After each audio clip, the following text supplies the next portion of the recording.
Täna näitan, kuidas kasutada infrapunamatti. Kõigepealt tuleb matt lahti rullida ja kui on matt lahti rullitud, siis võtame juhtpuldi. Juhtpuldil on 2 otsa. Esimese otsa me ühendame mati külge.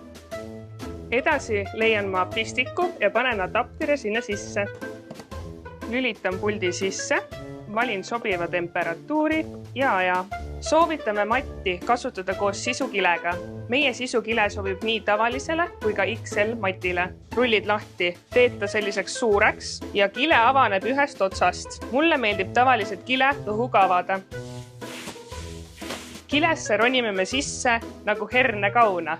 Panen kõigepealt paika oma jalad ning siis tõmban kile endale ümber.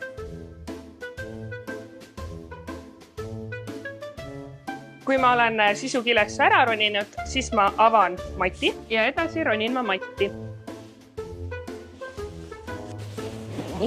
Kui sulle matis ei meeldi käsi sees hoida, siis meil on selle jaoks käeavad, kus saad mugavalt käed välja tõsta. Ega muud ei olegi. Minu lemmikuks on 75 kraadi, 60 minutit ja nii ma siin olen.